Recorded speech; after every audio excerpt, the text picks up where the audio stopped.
Ladies and gentlemen, boys and girls, children of all ages, the John Campea Show is proud to announce that today is game day. Game day, Superman comes out today.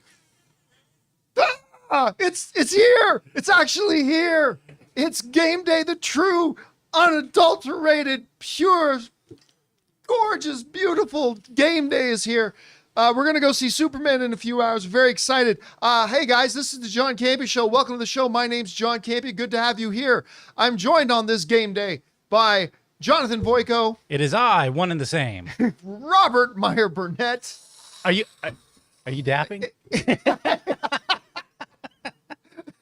And most importantly, of course, you guys are here. Thank you so much for being here and making our little show part of your day. And here's how today's show is going to go. We're going to start off by talking about a number of topics we got lined up for you guys. And then in the second part of the show, and that's when we take your live comments and questions. If you guys have a thought, theory, opinion, question, or an issue you'd like us to discuss, as long as we deem it appropriate to be discussed on the show, we reserve the right not to address anything that we don't think is appropriate. Go ahead and fire it on into our tip link at www.streamelements.com/JohnCampea/tip. The good news about this tip link, by the way, is that it's actually good 24 hours a day. So even if you're listening to this show later on our podcast feed, say on Apple Podcasts or Spotify, or if you're watching this show a little bit later on the day when we're not live, you can still send in a question. And if you send one in when we're not live, well, that's when we'll just get around to answering it on the next episode. All right, guys. Little things happening today. So last night, the Superman social media review embargo lifted, and we did a little reaction watch last night. And here's how we did it. I asked our viewers to just send in, as they came out, social media reactions from people who had gone to see the movie. And I would read them off. I did not screen these. I did not vet them. As soon as they came in, I opened them up. And I would just read them. Some I didn't read because they were duplicates of one that we'd already read. But out of about, I don't know, there was a lot. There's a lot of them that came in. I'd say 2 of them were negative. And one of them, our viewers pointed out, came from a Twitter hate site that had just been crapping on the Superman movie the whole time, and there's no way that person actually saw it. Otherwise, they all came from verified accounts and things like that. 2 of them were negative. One was BS. 2 of them were mixed, including our friends over at Joe Blow. It was kind of mixed. They liked it overall, but they said they had a number of issues with it. So 2 negative, 1 BS, 2 mixed, 50, 60, 70, 80 of them. Not just good, raving good, like through the roof good. Now, that was the initial social media reactions. Today, about 40 minutes from now, the full official review embargo lifts, and we're going to get all the full reviews. Now, the reason that's key is because quite often, not always, but quite often, the full reviews will tend sometimes to lean less positive than the reactions do. Sure. So we are about 40 minutes away from seeing how these actually play out and how the full reviews are going to be. Now, my prediction is that, and I said this last night, I said, taking into account all the reactions that we saw from the people that had seen the movie, and taking into account understanding that often the full reviews will not sway as positive as those reactions, my guess is that it's going to have a Rotten Tomatoes score of 82. That's my guess right now. I'm projecting that we're going to see an 82 by the end of today's show. I don't know what it'll launch at, but by the end of today's show, I'm guessing an 82% for Superman, which would be outstanding for this film. What would you pitch a guess at for what the critic score of this is going to end up being? Well, since this seems like a showcase showdown, I'm going to go 85. Oh, I see. Shouldn't you say 83? Well, I should or say 81, 83. I mean. But well, no, because then you'd win if it's a higher. I'm if you thinking go it'll over. Oh, that's right. I'm thinking it'll be higher, just a Right. little higher. I just because I want it to be, 85. I mean, for me, I'd like to see it. But it's interesting because again, like we were talking about earlier, This is a very different kind of a movie. To me, people said a lot of the reactions I saw online, people compared it to the animated series, both Justice League International and the Superman animated series. And I'm like, bring that on. That the all that wackiness in it. I'm like, and I know that's not the flavor of Superman that a lot of people want.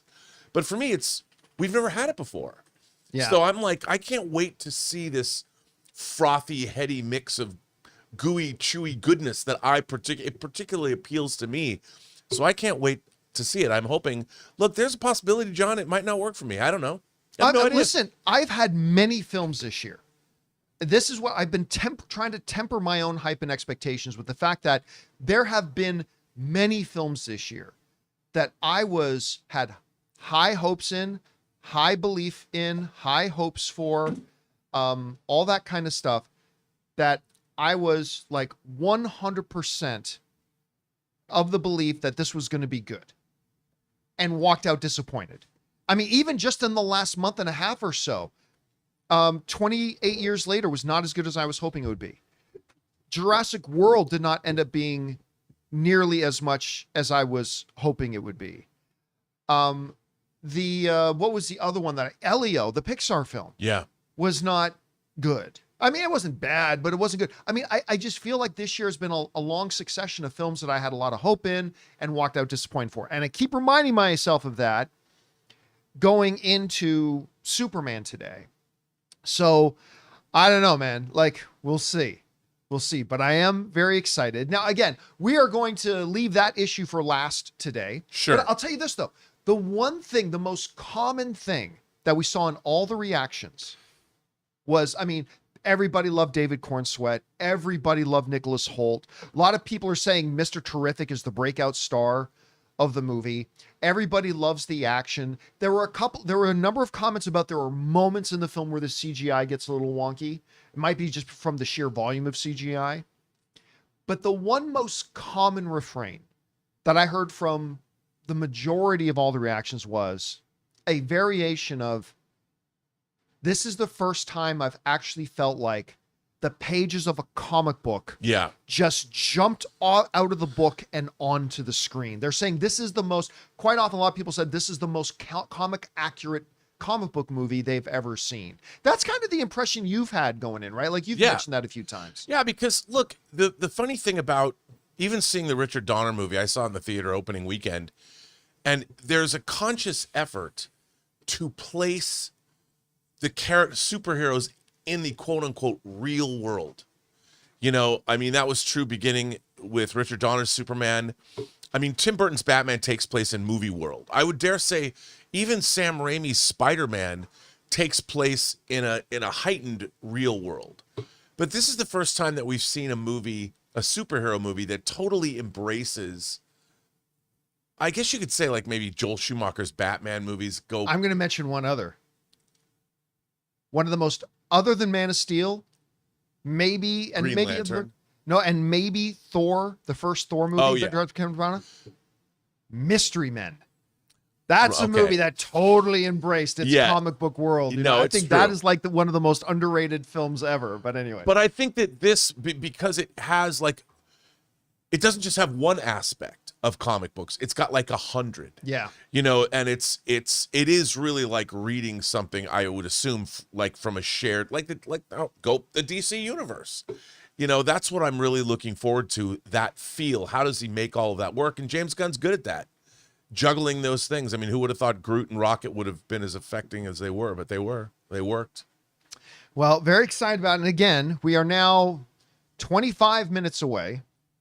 Or 35 minutes away from the review embargo lifting, when we'll be reading off all those. But we have a number of other issues lined up here to talk about today, guys. So let's get things started with this.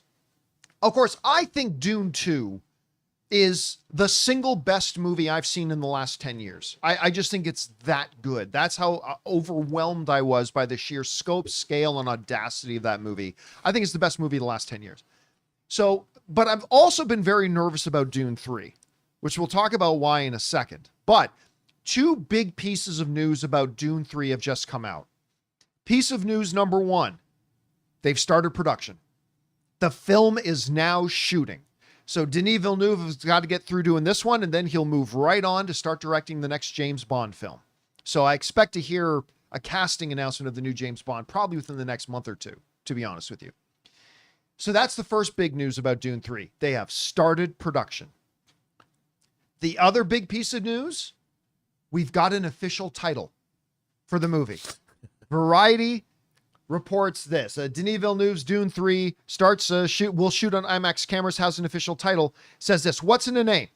Denis Villeneuve's upcoming return to Arrakis is officially titled Dune Part 3. Now, you may be thinking, big deal. I think it's significant, and I'll explain why. Oh, I do too. And you know why exactly. So I think this is significant. It says it's officially titled Dune Part 3. Reports had called the film Dune Messiah, because that's the name of the next book. A nod to the 1969 book from Frank Herbert that the film will adapt as its storyline following Paul Muad'Dib Atreides as he takes over as emperor.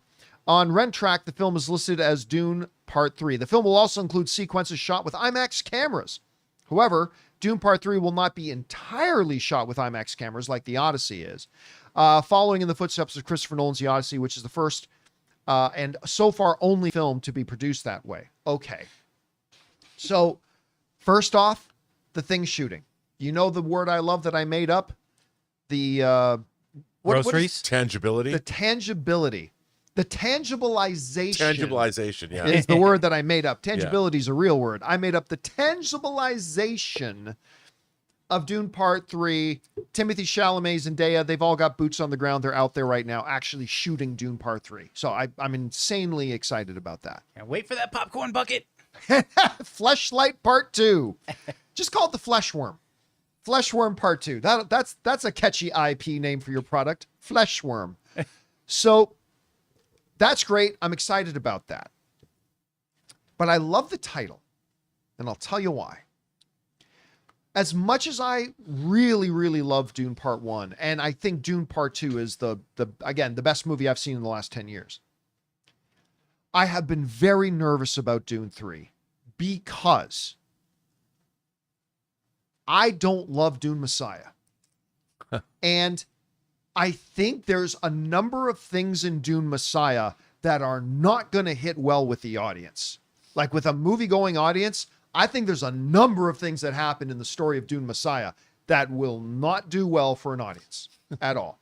Now, I've always said, though, even in Dune Part 1 and Part 2, Denis Villeneuve took some big liberties and made some significant changes in the story. And I said, hopefully, once we get into Dune Messiah, he will continue that and make some foundational changes. So those parts of Dune Messiah that I don't like so much, and the parts more importantly that I think are not audience friendly or not, it's not going to go over well with an audience, maybe he can make some changes. Now, Rob, I might be wrong here, but to me, just the fact that they're calling it Dune Part 3 and not Dune Messiah, to me, and again, I could be way wrong about this, but to me, that says don't expect Dune Part 3, even if it's based on Dune Messiah, to just be Dune Messiah. To me, this is Denis Villeneuve is going to make a lot of those significant changes we were talking about. Do I still expect a basic skeleton of the story of Dune Messiah to be there? Yeah, probably. But the flesh is going to look a lot different, I think. So I really think he's going to make Dune Part 3 his own. So I don't know. Like, again, Rob, maybe there's no significance to this at all. Maybe it's just Part 3 works better than Dune Messiah. But I honestly think there is significance to this. Now, you saw the title. They started shooting. As a big fan of the original books, what are you interpreting here? Well, I think it's exactly what you said. Look, I would love to have them because Dune Part 1 and Dune Part 2 are literally both halves of the first book. But like you just said, as soon as I saw the title this morning when I read that in Variety, I'm like, okay, they're going to be adapting Dune Messiah and Children of Dune into one story. I mean, a lot of people complained about where they left Chani at the end of Dune Part 2. It didn't bother me that much because, you know, at the end of the book when Jessica is saying you have to be the wife I just don't think that would have played very well after what we'd seen. So we'll see them come back, obviously, because there's children involved in all of that. It's going to be interesting, though, because Timothée Chalamet still looks quite young. And so the passage of time might be a problem. But, although I will say he still looked very young in his Willy Wonka movie. Right. But in A Complete Unknown, yeah, once they got into the latter years of it, he's starting to shed the pure boyish look a little bit. Yes, I agree.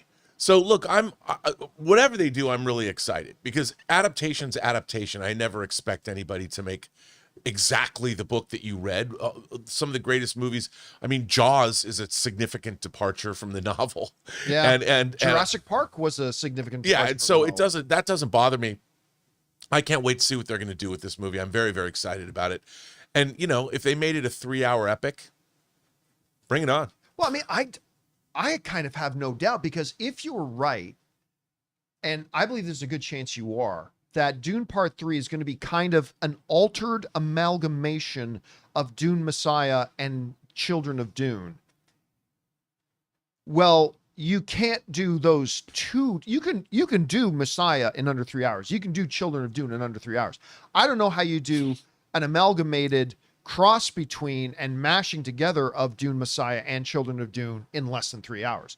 I mean, so I think you're right. I think that's probably going to be something that's going to be a very long film. I mean, plus one of the interesting things is I remember reading once, long time ago, somebody said, or I read something that said that Frank Herbert wrote Dune Messiah because he thought people weren't understanding the fact that Paul Atreides is not a hero. Right. So he wrote Dune Messiah to show what happens, and billions of people die. And I think they're going to lean away from some of that a bit. Maybe not in its entire. Like, I think the message is still there is like, don't create heroes. But I mean, listen, in Dune Messiah, what they do with Paul Atreides goes like way off the rails. I mean, it goes pretty far off the rails. And that's the part that I think is not going to play well with an audience. Yeah, it'll be interesting to see where it goes. But look, I'm just excited that there's going to be a Dune trilogy that exists, one of the greatest examples of science fiction filmmaking of all time, and we're going to get a third one. You know what that means?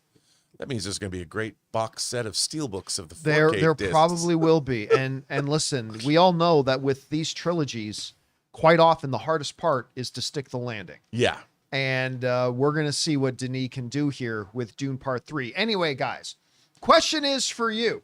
What do you think about this? Dune Part 3, which is even better, has now started filming, and we've got the official title, Dune Part 3, which made sense for the first two because it's part of the first Dune book. But now, do you think, like I think, that they're going to abandon some of the elements of Dune Messiah to work in more originality from Denis Villeneuve? Do you think they'll still follow the story adherently?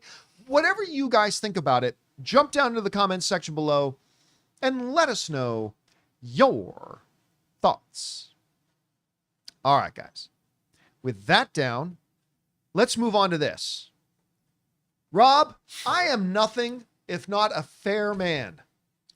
I have a lot of criticism towards AMC theaters. Well-deserved, well-placed criticism on AMC theaters. But they do some things right. They do some things very well. And when they do, I give credit where it's due. For example, the other week when they announced that they are now putting on their website with the showtimes an actual notification to audiences, the movie starts 25 to 30 minutes after the stated showtime. Not a perfect solution to their outrageous addiction to multiple ads before a movie starts, but it is a step in the right direction, and I gave them full kudos for that. Going to the movies today is an expensive affair. Not as expensive as almost anything else. Like, in all seriousness today, taking a family of 5, like a mom, a dad, and 3 kids to Wendy's can end up running you $60, $60, $70. I mean, that's just what it is. Try doing anything else. Take them mini golfing. Good luck. It's still one of the cheapest things you can do. But, Chris Rock was talking about that he thinks movies will never go away because that is the cheapest date you can possibly have. But it has been getting more and more expensive. AMC just did something that they kind of hinted at a few months ago, but now they've actually pulled the trigger on it and went even further with it. According to Variety, AMC Theaters is now going to have 50% off Tuesdays and Wednesdays. Tuesdays and Wednesdays, they're going to cut their movie ticket prices in half. This comes to us again from Variety. AMC Theaters, the world's largest cinema chain, is slashing ticket prices on the slowest days of the week for moviegoing. Beginning July 8th, today, AMC will offer 50% off movie tickets on Tuesdays, in addition to the previously announced 50% off Wednesdays for those part of the AMC Stubs reward program. By the way, joining AMC Stubs is free. Stubs program. This replaces AMC's prior Discount Tuesday deal, which offered $5 tickets for Stub members in addition to half-price admissions. AMC is also going to be discounting its small popcorn and drink combos on those days. Wow. Because that has been another big concern with moviegoers. It's like, oh, look, I, more than anybody else, having worked with AMC theaters, I understand that movie theaters make their money at the concession stands, right? They don't keep hardly any of the movie ticket money. Where they pay their kids, where they pay their employees, how they keep the lights on is through concessions. So we understand they have to have a markup. But even though I understand that, it's really expensive, man. Like when I'm paying $16, $17 for a large soda and large popcorn, that's a lot, man. And now, granted, I always go large, but what have you. For them to say on Tuesdays and Wednesdays, we're going to cut ticket prices in half, and that they're also going to be discounting combos. Listen, again, I crap all over AMC and their idiot CEO all the time. But I have to, if I'm going to do that, I got to give credit where it's due. This is an innovative, progressive, forward-thinking, proactive move on their part.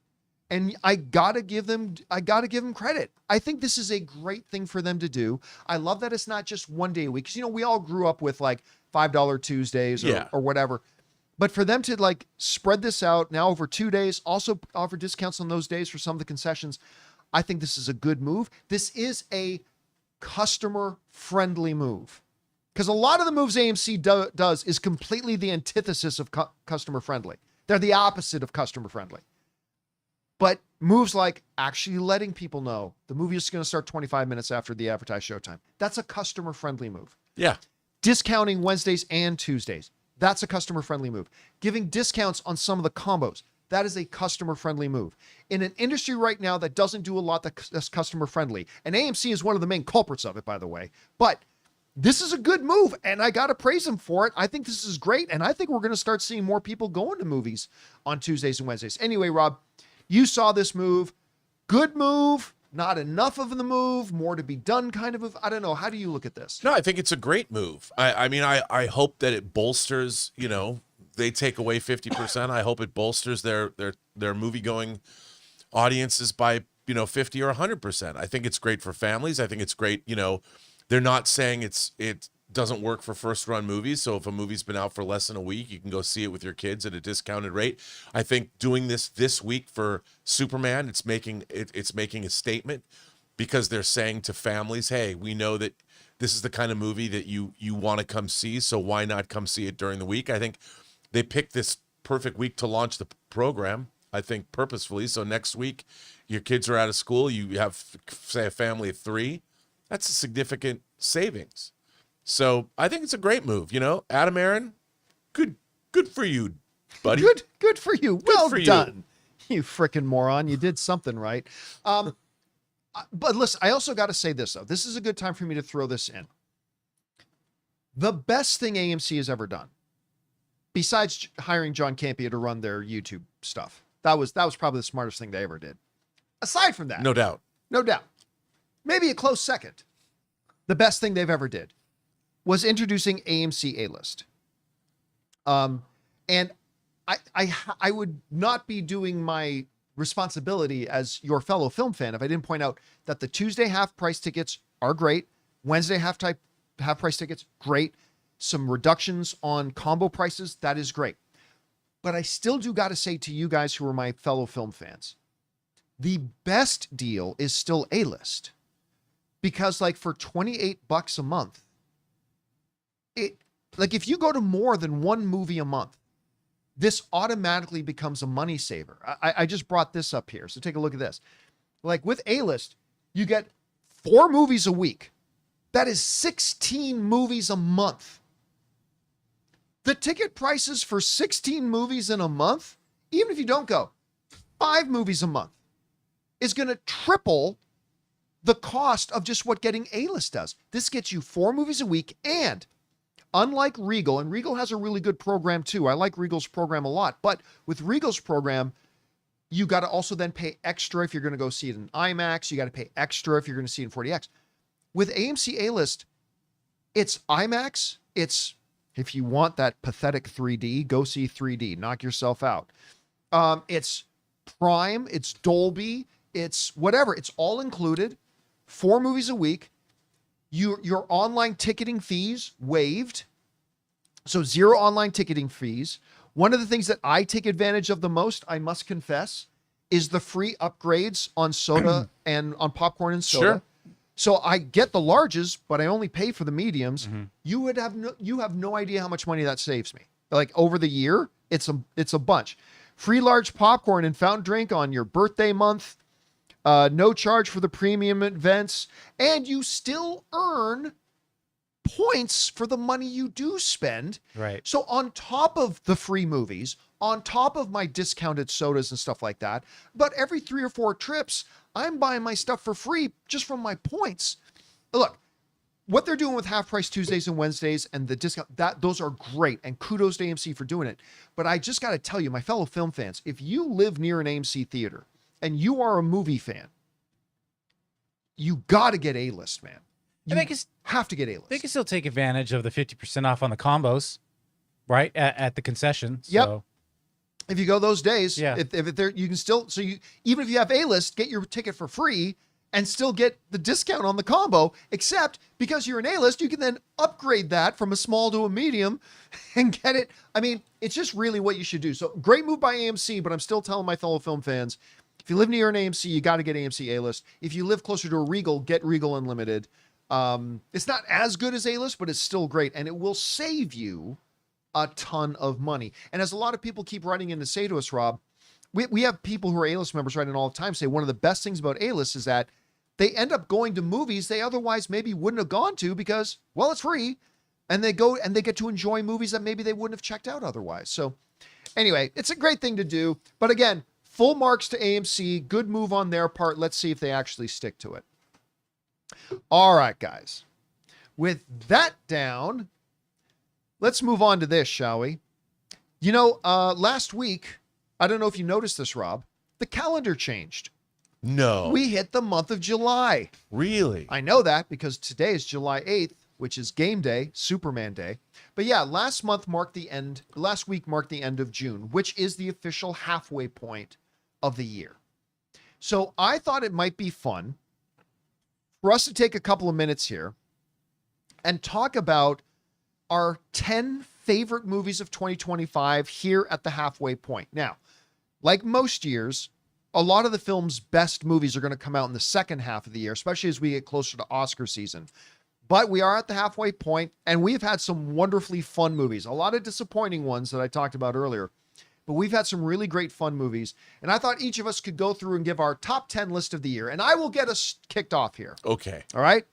So I'm going to start down at number 10. For me, coming in at number 10, best movie of 2025 here at the halfway mark, I'm going to say is Lilo and Stitch. This movie is not as good as the original animated one.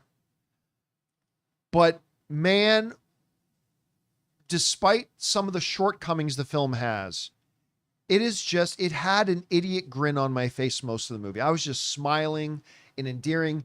This little girl made the movie. I mean, they did a great job bringing Stitch into 3D in a live action environment. Did a great job with it. Stitch is great. But this little girl they got to play Lilo. If you just didn't fall in love with this little girl, there's something wrong with your cold, dead heart. Because she was absolutely adorable. She was wonderful in it. And again, as good as the original animated? No. Did it have some significant shortcomings? It had a couple of them, but again, at the end of the movie, I just realized my cheeks kind of hurt because I just grinned so much through it. It was just charming and wonderful and delightful. So I'm going to say Lilo and Stitch is my number 10. Coming in at number 9 for me is a film I have a feeling you're going to rank a little bit higher, but Companion. Jack Quaid's movie Companion, which looks like a lot of films that are coming out today, but it had a heartbeat to it. It had a heartbeat to it. And I thought it made some more keen observations without being overt about it, and some like keen societal commentary at the same time without being overt about it. Again, Jack Quaid, this has been a good year for Jack Quaid for me because I really liked him in Companion, and I really liked him in Novocaine as well. I don't have Novocaine on my list, but I really liked him in Novocaine. So Companion to me was a little film that did not get the flowers it deserved. It certainly didn't get the audience it deserved. No, but it's finding one. But it's finding one now. So I've got Companion as my number 9. At my number 8 spot, just saw it recently, Ball of Fun, Ballerina. I had such, to me, Rob, I say this all the time, movies are experiential events. And while Ballerina ain't gonna win a single nomination anywhere for screenplay, this was a fun movie. I had a blast with it from start to finish. Is it as good as John Wick 4? No. But it was a lot of fun. I think Ana de Armas is a born action star. I think she's an absolute born action star. And again, it, like Companion, did not get the audience it deserved. It only made a little over $100 million at the box office. I think it deserved better. It's a fun movie, so I have it in my number 8 spot. In my number 7 spot, if you had told me a few months ago that I would have this anywhere near my list, I would have laughed in your face. But here we are. Number 7 for me is Final Destination. Bloodlines. I'm not a fan of the Final Destination franchise. I thought the first one was all right. I thought one of the other ones was okay. I can't even remember which one it was. But overall, the gimmick was dead. I've never found them all that entertaining, to be honest. Then they showed us the preview for this at CinemaCon. I'm like, holy crap, this looks bonkers. And then Ann and I went to go see it, and it did not disappoint. I was laughing and gasping. And again, there's a hospital room scene that will go down as probably, if I do at the end of the year, Rob, if I do a top 10 scenes of the year, that hospital room scene is going to be in my top 5 of one of the best scenes of the year. Yeah, I mean, I just can't believe how much I liked it. So at my number 7 spot is Final Destination Bloodlines. Moving on now to my number 6 film. This is one of the films this year that I was really excited about that did not let me down. The Accountant 2. I am a big fan of the first Accountant. I never in a million years thought that they would actually make a sequel to it, because the first one didn't move the needle much at the box office. But they did this one. It came out quietly. It went out quietly. Again, much like Companion, much like Ballerina, a movie that didn't get the attention it deserved. But it was a blast. I love these characters. I loved Ben Affleck's and John Bernthal's chemistry together. I had a really fun time with this movie. So for me, The Accountant 2 comes in at number 6. All right. Now we move into our top 5. In my number 5 spot, I've got Brad Pitt's F1. I am not an F1 fan. The sport. I'm not a fan of any motorsports, to be honest with you. Like, yay, you turn left real good. Woo! I'm not a fan of motorsports. I'm not. Again, I'm not trashing motorsports. I'm just being facetious there. But I'm not a fan of motorsports. I don't really care about them. And somehow, what F1 did for me is what Ryan Reynolds's and Rob McElhenney's Welcome to Wrexham and Ted Lasso did for me for soccer. It actually made me a little bit interested in soccer. I've never cared about soccer. But now Ann and I go to some LAFC games because Ted Lasso and Welcome to Wrexham actually got me a little bit interested. And now that I've seen F1, I actually think I might go to the next F1 in Las Vegas. I haven't gone to either of the first two because I don't care, but now I'm kind of interested in going. This movie puts you behind, again, it was directed by the same guy who directed Top Gun Maverick. And so it should not be surprising that it utilized a lot of the same techniques of filming it and making you feel right immersed in the action. And it was heart pounding to me. My hands were gripping the arms of my chair. I just thought it was intense and fun. The character Brad Pitt plays he wins you over. Again, is it a super advanced story with a lot of narrative depth? Nah, but neither was Top Gun Maverick. And I just had a blast with that. And so, yeah, F1 for me is my number 5. So again, it's at number 10, Lilo and Stitch, at number 9, Companion, at number 8, Ballerina, number 6, Final Destination. 10, 9, 8, 7. Number 6, The Accountant 2, at number 5, F1. All right. Now we get into my number 4 film. This is one I skipped initially and didn't get around to watching until it had been out for about 3 weeks because I had so many people writing in to tell me how great it is. Warfare. Directed by Alex Garland, starring Will Poulter, Joseph Quinn, Cosmo Jarvis, Sopranos kid, who was just in Penguin. But he's in it. Noah Centino, who was in the Black Adam movie and a number of other things too. This movie was intense. It was, again, winning screenplay, no, but it created this visceral, like intense experience. The performances were great. It made me never want to go to war. Oh yeah. I mean, that's one of the things, that's one of the things that I love most about, to me, a war movie really works when you leave the theater thinking war sucks, right? Like Saving Private Ryan did. Like when you see Saving Private Ryan, Platoon, yeah. Like you can't help walking out and say war sucks. And like the intensity of it, it's just such a well-crafted movie. I've got Warfare at my almost my number 3, but it just came in at number 4. All right. At number 3 is a movie I thought looked good, but I wasn't prepared for how much I was going to love it.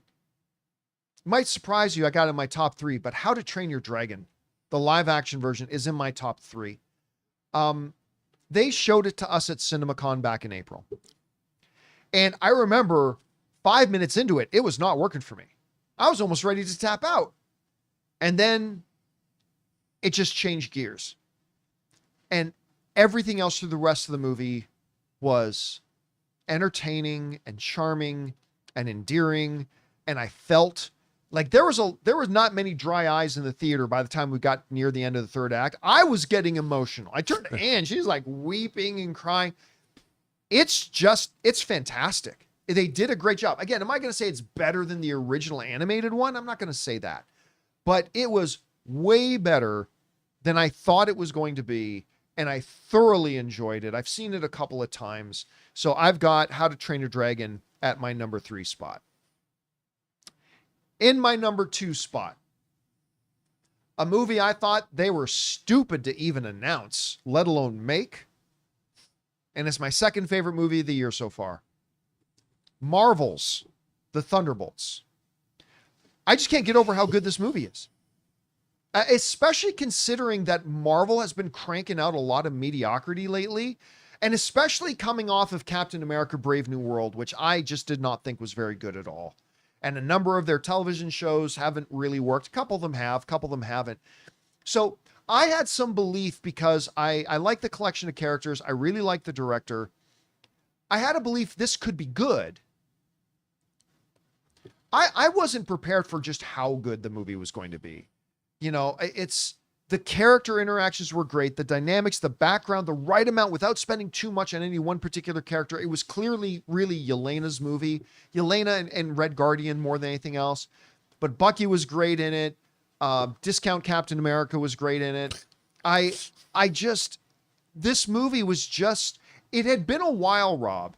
I mean, Deadpool and Wolverine is a Marvel MCU movie, but there's a little bit of an asterisk next to it, not like the Thunderbolts asterisk. But this was the first time, aside from Deadpool and Wolverine, in a while, I think maybe since Shang-Chi, that I came out almost jittering from how good I thought the movie was. Wow. I loved Thunderbolts, and so for me, Thunderbolts comes in at number 2, which leads me to my number 1. This is a movie I expected to be good. I mean, it's Ryan Coogler. He's one of the finest filmmakers we have today. I expected it to be good. I wasn't ready for how good. Sinners, to me, is still the best movie of 2025. And you know what? While we still have a lot of movies to get through between now and the end of the year, and maybe Sinners doesn't end up as my number 1 movie of the year by the end of the year, I can't imagine it's not going to get nominated for Best Picture. And I can't imagine it's not going to end up in my top 5. This was a movie that's like way outside of Ryan Coogler's kind of normal fare. Although what is normal for Ryan Coogler? Sure, he did Creed, and sure, he did Black Panther. But when you look at movies like Fruitvale Station and things like that, I mean, he's already a pretty diverse filmmaker with the types of movies he makes. But I wasn't ready for how good this movie will be, how much soul the movie had, how much of a heartbeat it had. And I loved it. I even loved the post-credit scene. So that for me is my mid-year report card for the movies. Again, my top 10 are at number 10, Lilo and Stitch. At number 9, Companion. At number 8, Ballerina. Number 7, surprise the hell out of me, Final Destination Bloodlines. At number 6, The Accountant 2. At number 5, F1. At number 4, The Incredible Warfare. At number 3, the amazingly surprising How to Train Your Dragon. At number 2, Thunderbolts. And at number 1, Sinners. Rob, that's my top 10 report card so far. It is. And so I am curious, sir. You and I have not discussed your list at all. Nope. What is your list for the year so far? I have to say that I did not put these in any order. Because I was mostly thinking, when did they come out? Right. So I will start with Companion. Back in January. I loved Companion. I'd read the script before I saw the movie. I thought that everything about this movie was terrific. I love the cast. I thought it was great. A movie you didn't have on your list that I absolutely loved was Steven Soderbergh's Black Bag, starring Michael Fassbender. It was just outside of my list. And just Kate Blanchett. You know, I did not. I bought the disc. I watched it on disc. I didn't know. I thought it was a totally different kind of a movie going into it. I had no idea it was more like a, it's a multi-character study. I just loved it. I love Soderbergh's direction. I love David Holmes' music. He did the music for the Ocean's movies. Love that. So Black Bag was on my list. Of course, Warfare, like you said, for those reasons. Seeing the visceral dropped in the middle of the action. You are there, the last place in the world I ever wanted to be. But oh my God, did the film do a wonderful job of that. Good Canadian Kid, one of my favorite directors of all time, had a new movie coming out, and it did come out, called The Shrouds, Mr. David Cronenberg. Right. I don't know if it was entirely successful, but as a lifelong Cronenberg fan, I found it very interesting, dealing with grief. Clearly, Vincent Cassel basically played a very thinly veiled Cronenberg himself, and the idea of being able to watch your loved ones decompose after they've died and what went on with that was, I thought, very interesting. I don't know if the movie was great, but as far as a career topper, I mean, in terms of, I don't know if he'll ever make another movie, but this was very interesting, and I thought it worked out really well for him. So that was interesting. Thunderbolts, for obvious reasons, everything you said, I thought was terrific. Bring Her Back. That one was really good. I nearly put it on my list too. That one ended up being better than I thought. I mean, that movie does not leave you feeling good at the end of it. It is unbelievably depressing. And it's funny, my good buddy Dave Parker, who we do Midnight Metal together, we've made movies together, and I've known him for 30 years. He loves horror films, and he's like, I don't like seeing horror movies that make me feel bad. And I'm like, I kind of do. So Bring Her Back was really well done, very depressing, but I really liked it. Another movie I really liked very, very much was Mike Flanagan's Life of Chuck. based on a Stephen King Yep. story, one of the many Stephen King adaptations. I thought it was very uplifting. I'd read the short story before, so I knew what I was getting into. I thought it was a beautiful adaptation of the work. And I loved it. And then, of course, I think I liked it more than you. But 28 years later, I really thought it was a really interesting way to sequelize. I'm like, how are they going to sequelize this movie? I thought it was a really interesting coming-of-age story. Ralph Fiennes was crazy as the doctor who built the Bone Temple. The movie... Ralph Fiennes was the absolute highlight of the movie for me. His whole body covered with iodine. I mean, it was mad scientist central. Excuse me. Bless you. I loved it. I really did, just because it was unexpected. And then finally on my list is F1, because I loved F1. You know what I loved about F1? It was exactly what I wanted. It was like, where you're going, where you're going to get it. Jerry Bruckheimer, Joseph Kosinski, the team behind Top Gun Maverick, gave me exactly what I wanted. There was no misstep there. It was beautifully photographed. I loved Hans Zimmer's score. The movie was just a banger. I sat there with a big giant grin on my face, singing in a big loud theater. And I'm like, this is exactly why I go to the movies. So that is my list. And I'll tell you what I love about this year. There hasn't been a lot of movies that, but it's very diverse. Like, all these movies are very different. I mean, How to Train Your Dragon and Lilo and Stitch, I didn't put on my list, but they're great. I mean, we have had a very diverse slate of movies: horror, comedy, children or family. That's been fun. I think it's been a fun year for movies so far. I've found myself going to the movies more, and look, I didn't put Ballerina on my list either. That could easily have been on it, but that was another fun time at the movies. So, I don't think either of us put Mission Impossible. we didn't. I thought about that. I liked Mission Impossible. I did. But it didn't quite come up high enough for that. Somebody in live chat saying, "What about Materialists?" I did not like Materialists. I was not. I found Materialists to be one of the bigger disappointments. Yeah, I expected was more really hoping from for better Celine from the Song. Materialist. I wasn't a big fan of the Phoenician Scheme, although I didn't think it looked good I either. haven't seen that yet. Okay, I didn't think it looked good either.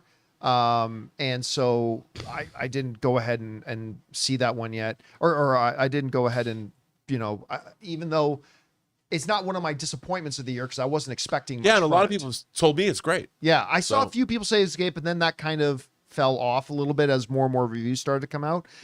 So, but here's what happens when I start putting these lists together, because lately I've been kind of down about the year. Because like I said, recently I've gone to a number of films that I was really excited about that could kind of let me down.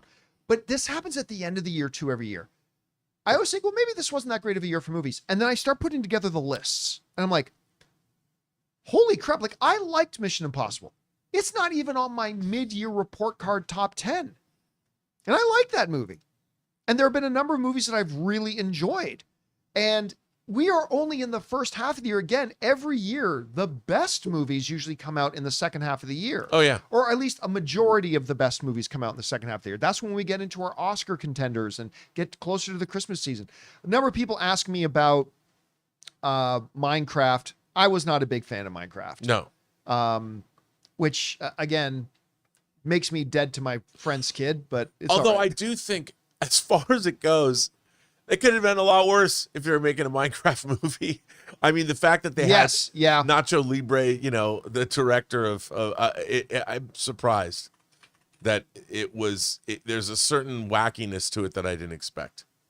And by the way, this whole list could have been turned upside down if we did this next week, because the movie opening next week could have very well gotten a place on this list. Smurfs. Yeah. Oh, yeah, man. Yeah, Smurfs. man, it's going to be smurfing excellent. Do you know? First of all, I think this looks like it could be one of the worst films ever made in cinematic history. I hope it's good. I mean, I hope for everybody going to go see it that it's good. I want every movie to be good. I'm just saying, I think it looks terrible. I makes you didn't say even that? realize it was coming next week. Like, somebody wrote into me, it's like, "Hey, John, before Fantastic Four, are you all excited to go see Smurfs?" I've been doing Ticket Watch. Ticket watch for Smurfs. Reaction watch. Gotta do a reaction watch for Smurfs. If I'm gonna do one for Superman, By the way, I I gotta do saw one you for on the Smurfs. red carpet last night at the Superman premiere when I was watching the live stream. I'm a little tired, I'll be honest. Oh yeah. I'm a You were little there tired. with Andy Muschietti. You guys were sitting together, Yeah, right? don't ask me about the script. Okay. Don't ask me about the script. Hold a second. I'm getting a text message I got to check here. It's coming in, by the way. It's Is it past, Bob Iger? It's past noon, buddy. All right. Well, guys, That's the end of the show. No, that's just kidding. the end of that segment talking about, of course, the best films of the year 2025 so far, mid-year. What have been your favorite films of the year so far now that we've just crossed the midway point of the year? Whatever your guys' favorite films of the year, jump down to the comment section below and let us know your thoughts. All right. Scott is With very that diligent. down, guys, let's move on to this, shall we? Oh boy. 7 minutes ago, the official review embargo of the full reviews of the new Superman movie lifted, which means full reviews are now free to come out. The first one that I had my page open to is the first one I'm looking at. Hollywood Reporter has put out their review. Their headline reads, Superman review, James Gunn gives DC Studios crown jewel a gleaming polish. With help from David Cornsweet and Rachel Brosnahan, Nicholas Hoult co-stars criminal mastermind Lex Luthor, who twists the public opinion to turn the world against the superhero while pitting him against adversaries. That sounds like a pretty good title. Gives it a gleaming polish. Good to hear. My friend just wrote to me and texted me and said, let's see, Slant Magazine says this film finally admits that Superman has been a mainstay for nearly a century precisely because he stands for things outside of faddish trends. I like that. I love that. IGN wrote, Superman is a wonderfully entertaining, heartfelt cinematic reset for the Man of Steel and a great new star for the DC universe on the big screen. What else do we got here? Screen Rant has written, James Gunn's Superman movie launches the DC universe in spectacular fashion with a fun-filled ramp that requires refreshingly little homework. And I go over now. And again, I'm not screening these guys. I'm reading these as they are coming in. Right now, the tomato meter has not come up yet because right now there's only 17 reviews. I expect in the next 10 to 15 minutes. Can I read one of these? On Rotten Tomatoes? Yeah, it's a bad review. Okay, let's get it. Who wrote it? Donald Clark from the Irish Times. Leave it to an Irishman. The cartoonish closing battles make it clear that not for the first time, Gunn is striving for high trash, but what he achieves here is low garbage. Utterly charmless, devoid of humanity, and as funny as a toothache. This guy's not well, I mean, look. He got up on the wrong side of bed, if man. this guy doesn't like James Gunn's other films, Yeah. then Yeah. I mean, I just think that, to me, though... I thought the potato famine was bad, but man, I just want to read, because History humor for that you bad all. review, it doesn't really review the film. It sounds like the guy just doesn't like this genre of cinema at all. all right, well, let's go over and take a look at the Rotten Tomatoes But these thing other... right now. These are the reviews that we have right now. Latino Slant wrote, Superman is a heartfelt, moving, and relevant film that at times delivers humor while conveying a much-needed message of hope, human kindness, the importance of lending a hand, and the futility of war. Deadline Hollywood wrote, for me, in addition to its strong entertainment value, I see with something to say about who we are, what we are becoming, and what we should aspire to. Wow, that's what good. Superman should be. Absolutely. Something we aspire to. Rolling Stone wrote, Gunn's stamp on the mythology and his use, and again, these are all positive so far. You see the red tomato there, which means it's positive. Gunn's stamp on this mythology and his use of it as a statement of intent for where he wants to take things in his larger intellectual property universe is largely a blast. The popular Mama's Geeky wrote, the perfect introduction to the DCU. James Gunn has nailed it again, but it's really props to the incredible cast for bringing their A game. This movie is something special, bright, fun, and the most comic book of comic book movies I have seen in a while. You got to read the one right below Peter Martin. It's two below, right there. All right, I'll get to all of them here. Oh. George M. Thomas's Akron Beacon Journal says, Gunn has taken a character that needed a refresh and given it one that provides optimism for what's ahead for the DC universe going forward. And the percentage is up on the thing now. Is it? Okay, I'll get over to that in a second. We'll keep everybody in suspense. Sure. Peter Martin from Dallas Film writes, in short, Superman is the best movie ever made by a co-chair and a co-CEO of any company. I don't know how big that is. For the rest of us, it's a rousing and refreshing experience filled with delightful surprises for comic book nerds and movie fanatics.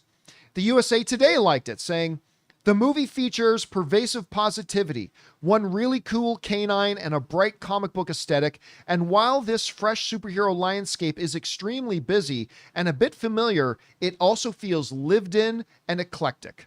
We just read the Irish Times. Then the Irish Times, but I want to read it again. Sure. Look. The Irish Times. Boy, this dude hated it. He said the cartoonish closing battles make it clear that not for the first time, Gunn's striving for high trash. But what he achieves here is low garbage, utterly charmless, devoid of humanity, as funny as a toothache. Anyway. All right, IGN Movies, which I also just kind of mentioned. IGN Movies wrote, Superman is a wonderfully entertaining, heartfelt cinematic reset for the Man of Steel and a great new start for the DC Universe on the big screen. Film Authority, I know a couple people over there, wrote, it's probably about time that the makers of superhero films started using their powers for good rather than for evil, and James Gunn's old school, entertaining, and politically explosive Superman is far more than just a blast from America's past. In Session Film wrote, it's weird, funky, offbeat, fueled by candy-coated chaos, and populated by oddballs and misfits, unlike anything we've ever seen in a Superman film. It is pure comic book bliss. Man, that's like something Schnepp would have loved. Yeah, that's exactly what you were describing that you want it to be. That's exactly what I want. Yeah. All right. We get to Riotous, who wrote, David Cornsweet is a Superman who'd make Christopher Reeve proud, because this is the superhero we've been waiting for. Proving when DC relies on its stories, characters, and thematic tone, it's in a universe by itself. The New York Times also really liked it, saying, by all of these measures, Gunn's charming take on the Superman myth succeeds. It even won over a particularly superhero-weary critic. Wow. That's one of the highest bits of praise you can give a movie, I think. Decoding Everything likes it, saying, the biggest accomplishment of Gunn's Superman is that it restores the heart and humanity to one of our most beloved and iconic superheroes. All right, now we get to the second negative one on this list. This one from The Guardian. Another UK site. Another UK one. Who wrote, how many more superhero films in general, and Superman films in particular, do we need to see that all end with the same spectacular faux apocalypse in the big city with CGI skyscrapers collapsing? I don't know, give me one of those every day. They're fun at first, but the thrill is gone. Fair enough. I think that's a fair thing to say. All right. Geeky Vibe Nations also liked it, saying James Gunn reintroduces the superhero who has been notoriously difficult to conceive on the big screen with an entertaining and relevant interpretation. Slash Film writes, unapologetically silly, disarmingly earnest, and intentionally corny, Gunn's movie is entertaining, fast-paced, and most important of all, it's fun. All right. Matt Singer from Screen Crush writes, a super breath of fresh air for DC Comics and for superhero movies in general. All right. Now, I am now going to go back and click on the, to get the actual score, because I believe they have a score now. I don't know what it is. Now, just remember, before we put it up, my prediction is 82%. My prediction is 82%. All right.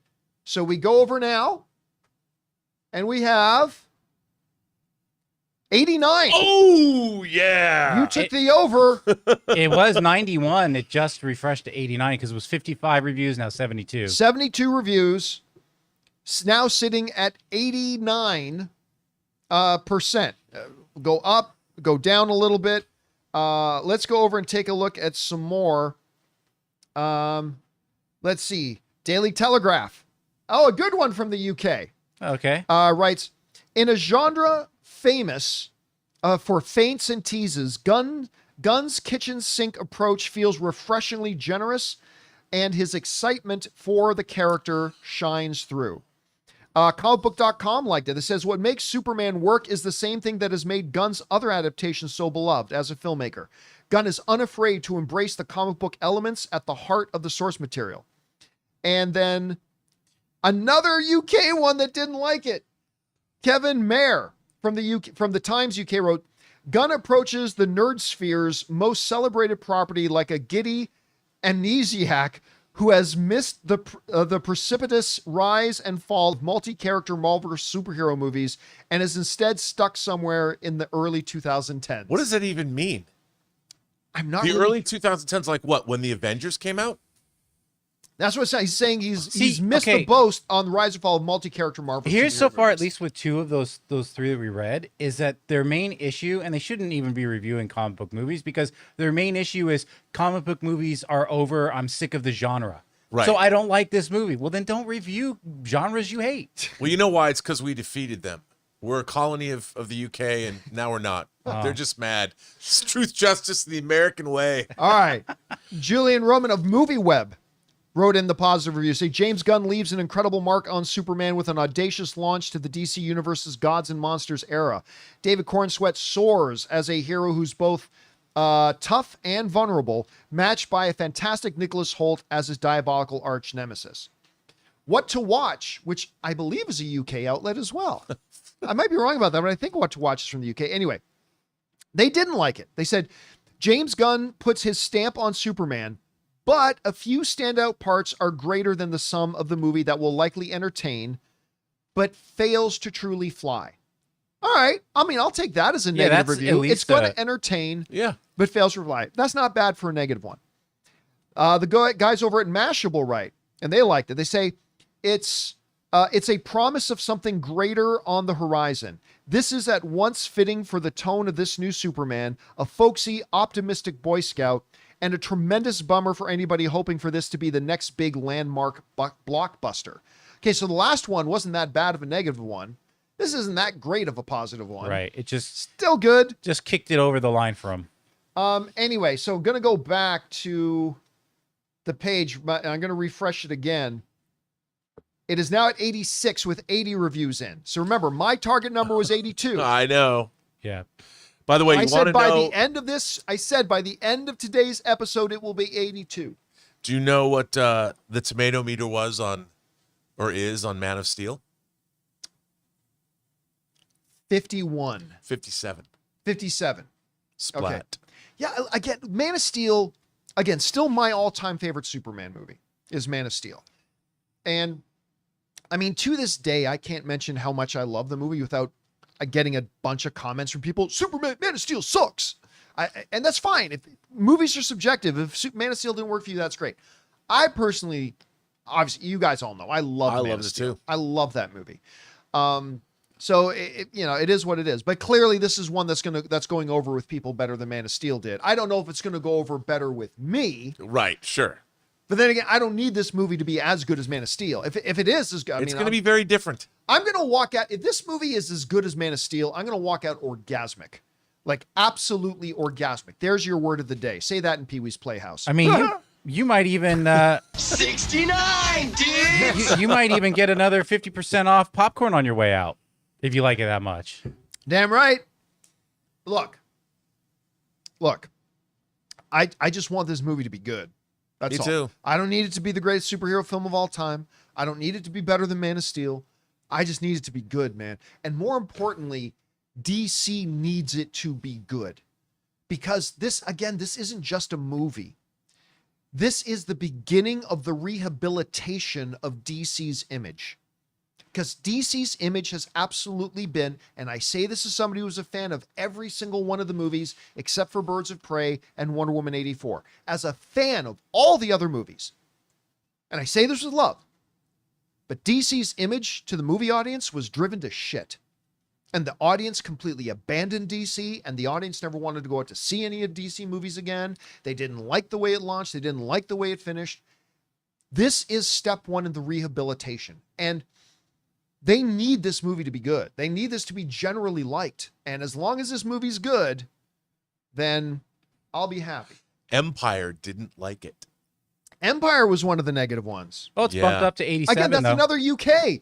I know. What's with everybody in UK? Oh, yes. Okay. So it is now up to 87%. It's gone from 86 up to 87 with 85 reviews now being counted. Again, I think it's going to come down. And I still believe by the end of today's show, we'll check in again a little bit later. It will come down and settle right around 82. You're still sticking at 85, right? Sticking at 85. You're going to stick at 85. See where it goes, babe. See where it goes. So again, this is, I mean, right now it's better than I expected. It's better than I expected. Dude, we're going to go see this in 6.5 hours. Are you going to, Rob? Yeah, man. Nice. Yeah, I managed to dig up a ticket for Rob. Good. I see it on Thursday. We're gonna go to dinner. We got a bunch of friends, me, Rob, Ray, Ann, Ryan, Matt, Barnard, who you guys have seen on the show a bunch of times. Yeah. His wife, Jaylyn. We're all gonna go see Superman tonight. I am positively giddy. Oh, apparently they're saying in the chat John Roca liked it, and I know that he had been kind of, he had been trepidatious. Roca had not been optimistic Yeah. about this Superman. But he liked it. He loved it. Yeah. Oh, you know what? Somebody wrote to me that last night. Somebody wrote here's a bunch of people who actually really loved it. And yeah, one of them was Roca. Yeah, he had not been optimistic about this movie. I think one of the biggest surprise one was, I'm going to refrain from talking about that. But let's just say, when we were going over Reaction Watch last night, there were a number of reactions that came out from certain people that I fully expected to crap on it and ended up saying like, this is amazing. This is fantastic. And all that kind of stuff. You know what? I see a just somebody who follows me on X, a woman. She's also from the UK and she hated it. What is with everybody? All the negative ones are coming from the UK. What's going on with that? It's because they're all coffee drinkers in the movie, not tea, huh? We want Captain Britain, not Superman. I guess. Where is Captain Britain? As somebody who's still part of the Commonwealth, I should be more sensitive to that, being Canadian myself. I feel like God save the king and all that. I feel like the Canadians kind of are leaning towards Superman on this one. Yeah, again, going to remind everybody, Superman is indeed Canadian, created by a Canadian. Just want to throw that out there. Just putting that out there into the into the metaverse. The ether. But yeah, so again, listen. Right now, it's sitting at the last I checked, 87 reviews in. There are certainly going to be hundreds by the end of the day. So we'll see. Again, I'm still sticking with settling at 82%. I think that's where it's going to come down and settle right at that 82% mark. We'll see by the end of the show. All right. We are going to keep coming back to this and keep going back and checking on the critic scores as the full review embargo for Superman has now lifted. Right now, at this moment, it is sitting at 86% with 87 reviews. And we're going to keep coming back every 5 or 10 minutes and checking in on this, reading some new ones coming out. But as we do that, it's now time for us to move on to the most important part of the show, which is taking your guys' comments and questions. So we're going to do that, and we're going to jump back and forth in with the Rotten Tomatoes score here as well. But we will bid a good afternoon to Robert Meyer Burnett. Good afternoon, everyone. You got to drive home because then you got to drive back out here in a few hours. I can't wait. I'm so excited about this. This is going to be so much fun. Good having you. Great job as always, Rob. And now, as we keep our eye on Review Watch over there, we are going to go over and start taking some of your questions and comments. I will just say that a couple of more key ones have come out. Just want to bring these up. There's a couple more. The Associated Press just put out their review for Superman. Positive review. Something quite rare in the assembly line style of superhero movie making today. Human. Love that. Of course, Screen Rant wrote, James Gunn's Superman movie launches the DC universe in spectacular fashion. We saw that a little bit earlier. The good folks over at Coming Soon write, Superman is an epic, action-packed start to the theatrically released DC universe. It's heartfelt, funny, and filled to the brim with superhero action, even if there are a few issues holding it back. The Mary Sue wrote, they liked it. There is so much to love in this movie that even when there is a lot happening at once, You are never left in the dark. Entertainment Weekly, major trade. They write, Gunn gives Crypto all the cute, frustrating traits of a man's best friend, furthering Superman's comparison to the film's playfulness. So they liked it. They gave it a big one. And yeah, like all these new ones. So yeah, there's a negative. I wanted to look. Oh, Dan Merle. Dan didn't like it. Daniel. Dan. Did he move to the UK recently? You know what? I think he may have. Did Dan move to the UK?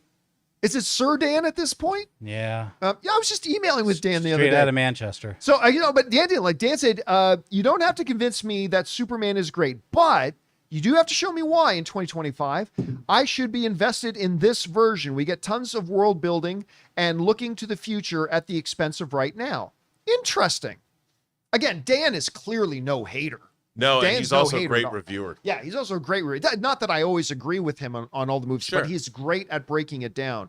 So Dan didn't like it. But again, right underneath that, the New York Post liked it. They said, what's best about Gunn's movie is it's laser focused on relatable characters. This is no puzzle piece in a universe or a loud series of action set pieces.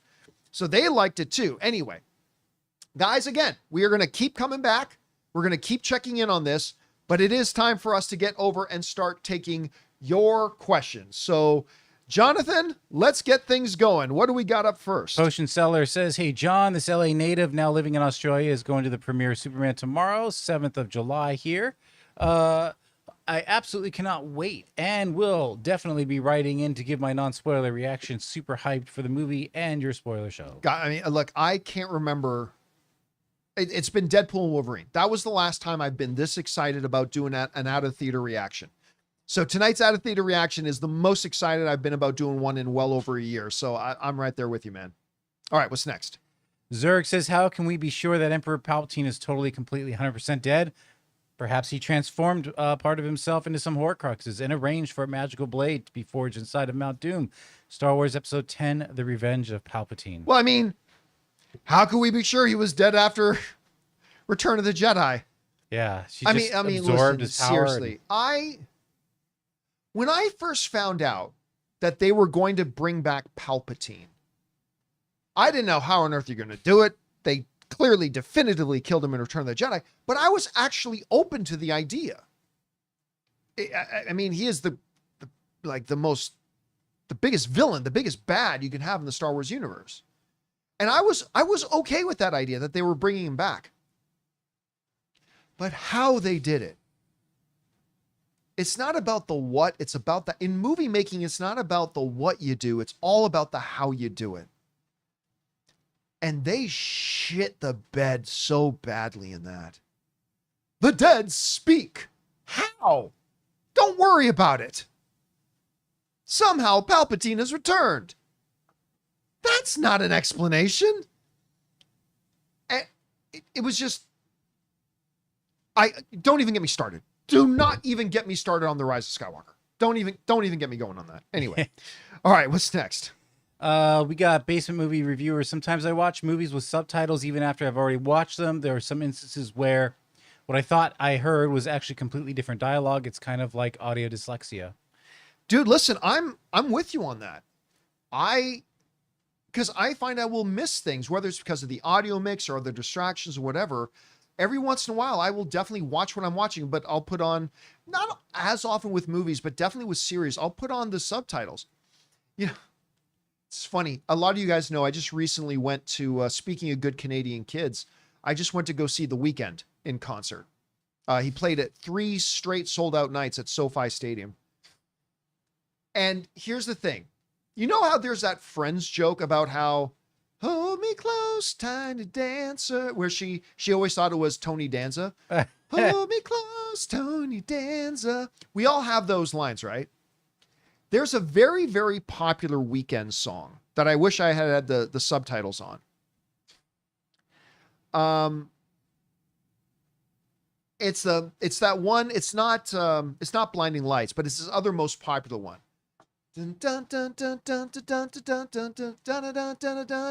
Right? I've always known this isn't the lyric, but all I've ever heard is I'm in love with the sidewalk. That's all I've ever heard. And I've known in my head that is clearly not the lyrics.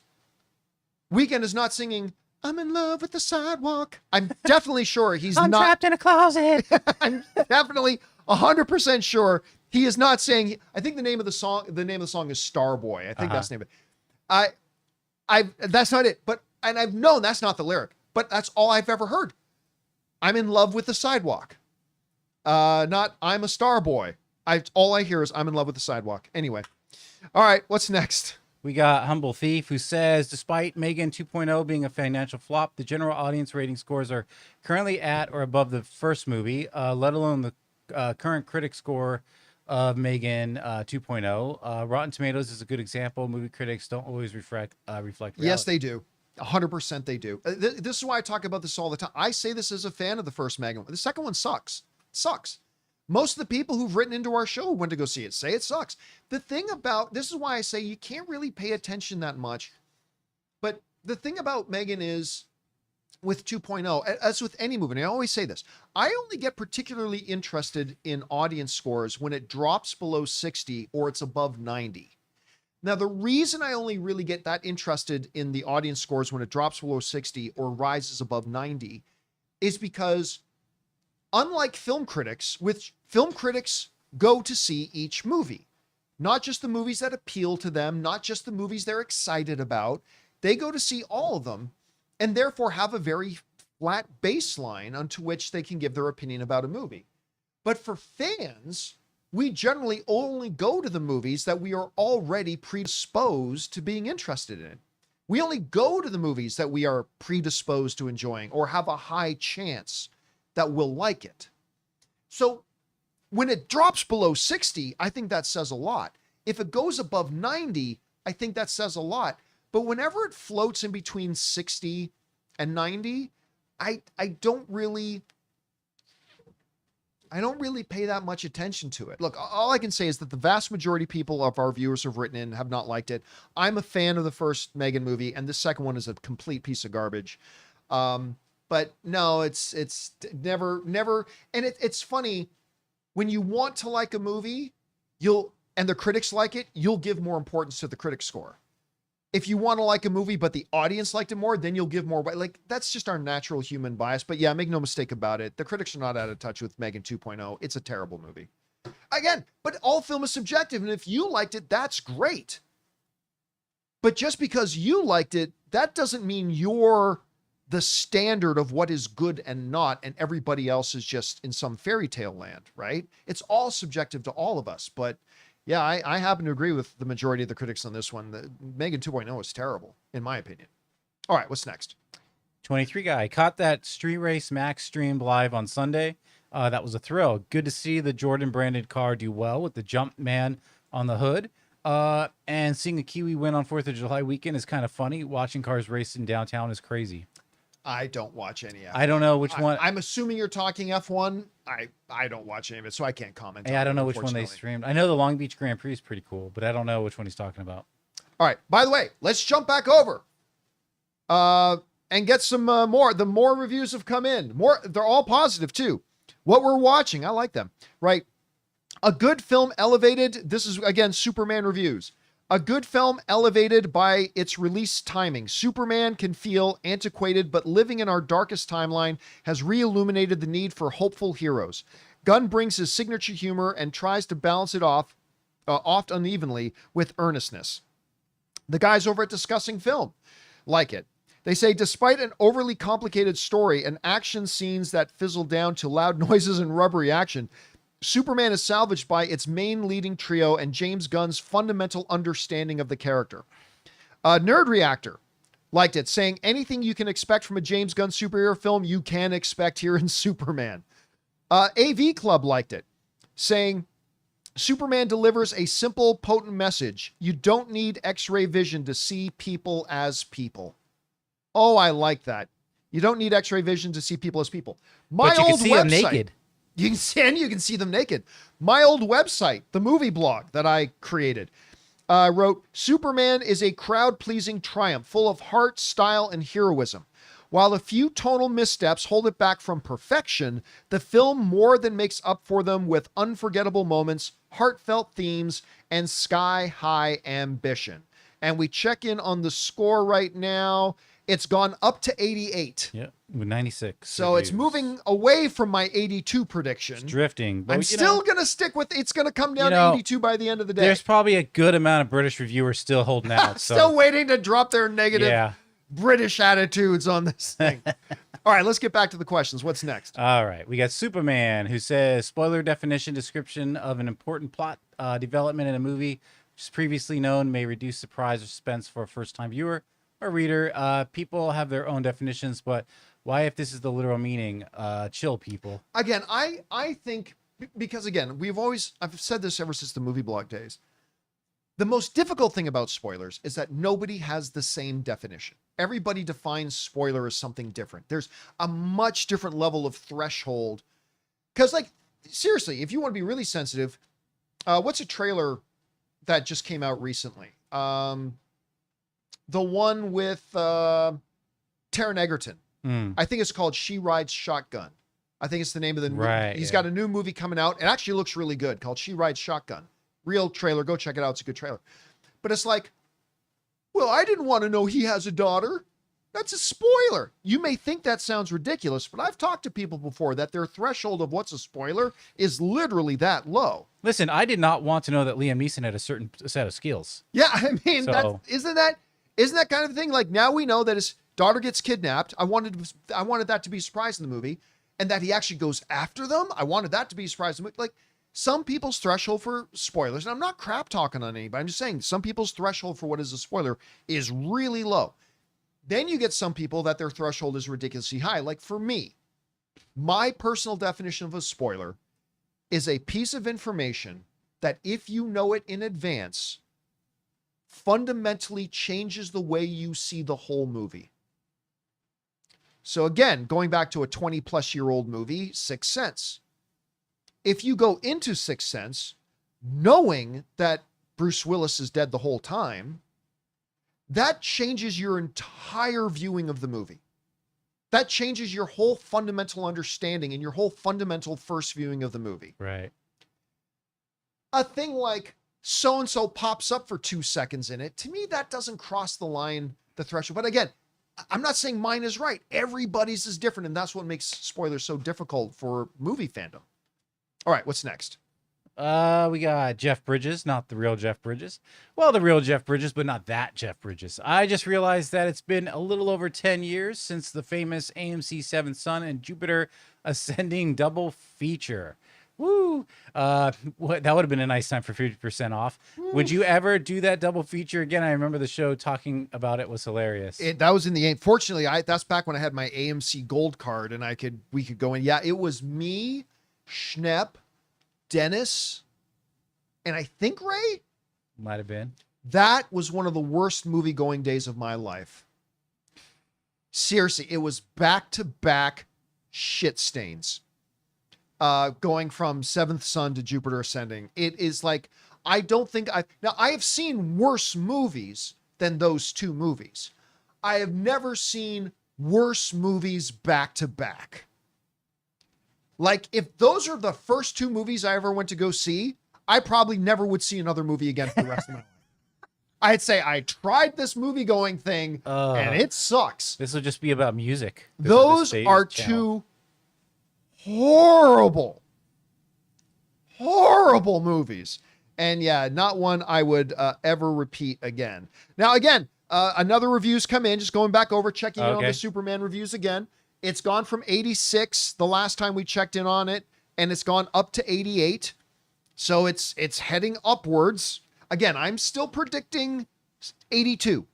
By the end of the broadcast, I'm predicting 82, but right now it seems to be going up. Anyway, okay, let's keep going. What's next? Okay, I thought this was confirmed, but Amin says over under Supergirl appears in 1.5 scenes in Superman, including any post-credit scenes. I'm personally guessing over, but it could be or also be that she has one scene near the end of the film and the post-credit scenes is just something fun with Crypto. What is confirmed is that she's in it. The question, though, is how much is she in it? That's right, yes. 1.5 scenes. I'm going to say over. If by your question, you're including post-credit scenes, I'm going to take the over on that. Yeah, I think she's going to be in more than like 2 minutes of the film. I don't know. I'll find out tonight. But, and by the way, it has been, just so everybody knows, it has been confirmed that there are 2 post-credit scenes in Superman. There's the mid-credit and then at the very end. So I don't know what they are, thankfully, but there are 2 post-credit scenes. All right, what's next? Zach from Canada. Hey, John, it's game week. It's game day, my friends. Woo! Superman is finally releasing this day for some. I bought my tickets for Saturday the 12th to see it. I'm eager to see your out of the theater reaction this evening or whenever the initial reaction embargo lifts. Hopefully James Gunn delivers. Oh, you'll be posting that today. Yeah. Now look, again, there have been movies that I have been excited about and that the early reactions were all good for. And then I came out of it not liking it at all.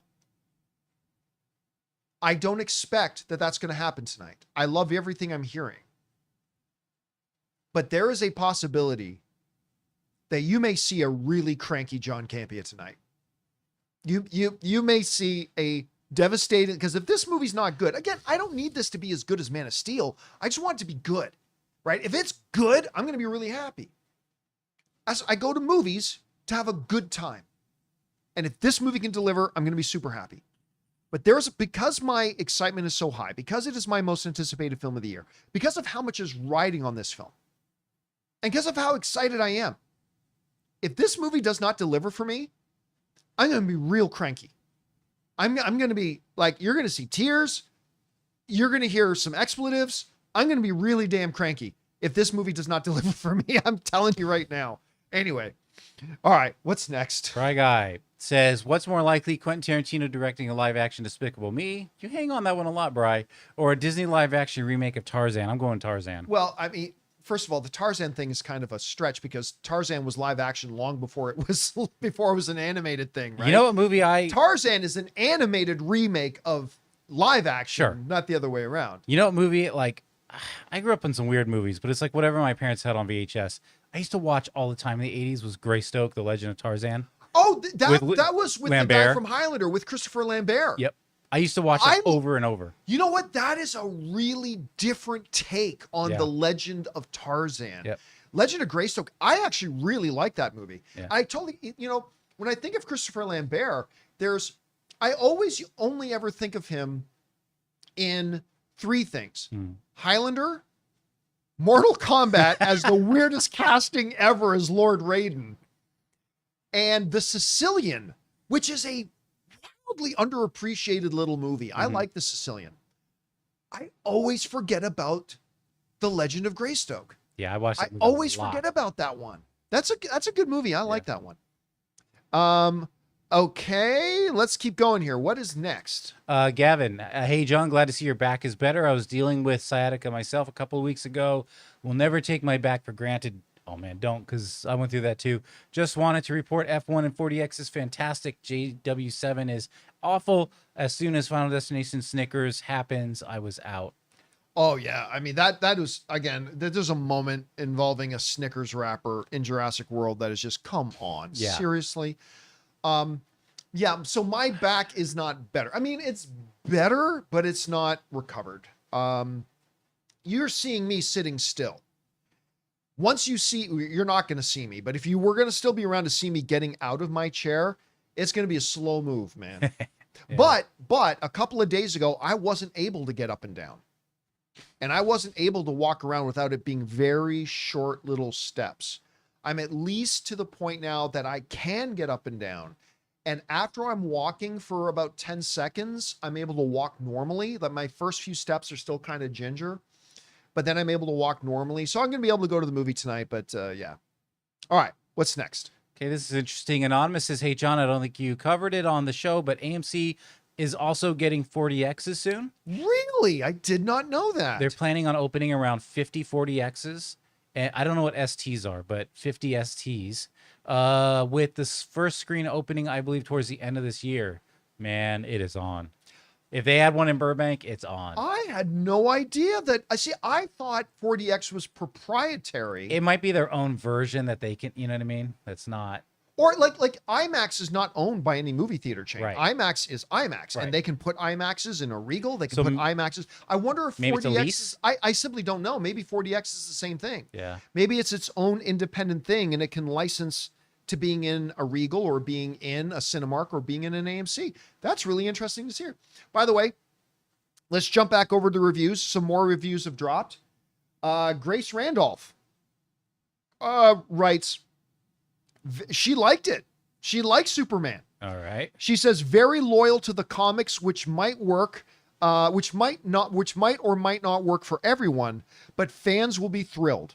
This is the best Superman and James Gunn movie to date. To focus on Superman's kindness as his greatest strength is a fresh and timely approach. Also very funny. RT in Ireland wrote, it's liked it. They say it's in the smaller moments where there's room to breathe that Superman works best. The Independent. Oh, look at this. A positive one from the UK. Okay. The Independent writes, Gunn's script in this respect is making the best use of the genre as a vast ideological playground. She must live abroad. Yeah, she must not actually be in the UK. Yeah. All right, so that's some more of the newest reviews that have come in. All right, let's get back over. Keep taking questions. Also, JDSCT says 40X is at Cineplex in Canada, so maybe they lease them. Oh, yeah, I guess they just license out. That's really cool to know. Anonymous. Hey, John, I actually have the same rule as you when it as to when a movie is coming out based on a book, that I refuse to read the book until I see the film so I can judge it on its own. Same thing with remakes. PHM is just an exception, as I have no idea what PHM is. Yeah, guys, again, listen, I ask this all the time. If you're going to write in, please do not write in acronyms. Don't write. Just tell us what it is you're talking about. Please don't write in acronyms, because I don't know what PHM is. Anyway, please continue. As an exception, as I had already bought the book and planned on reading it, but just hadn't gotten around to it.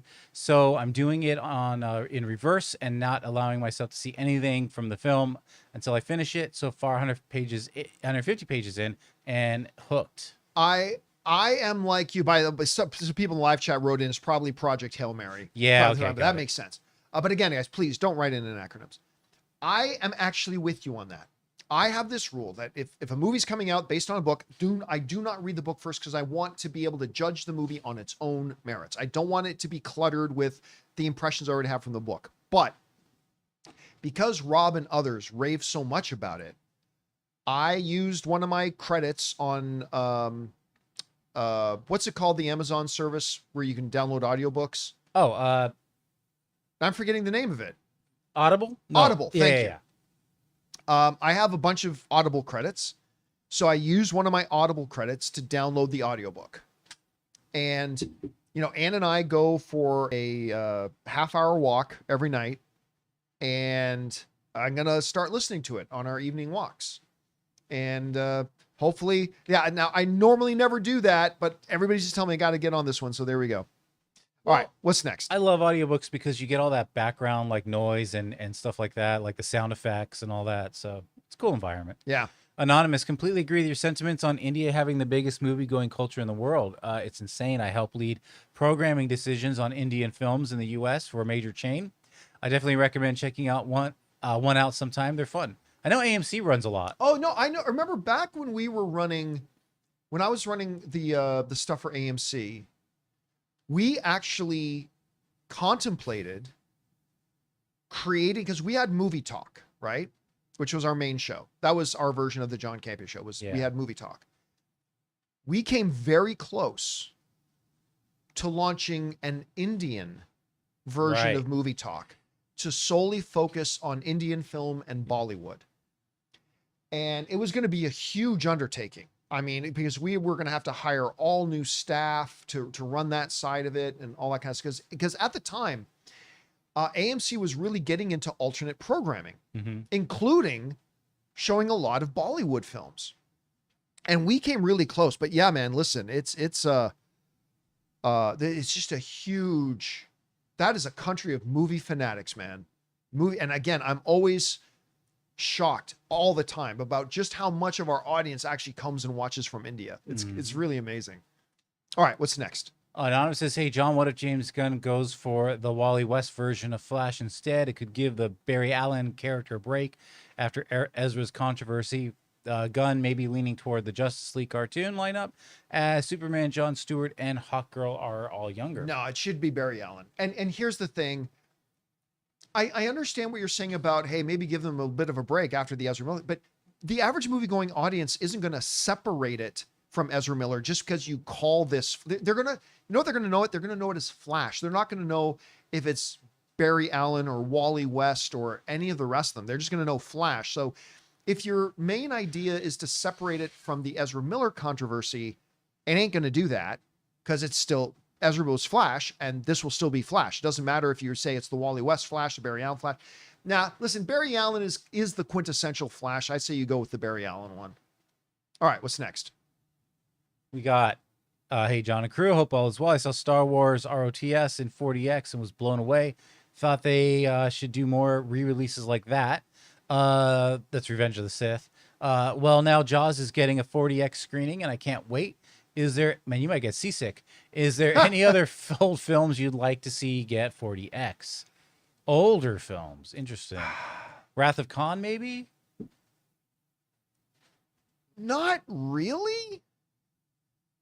I can't really think of I just ones feel like they weren't shot like you know? 40X is such a, and I mean this in a positive way.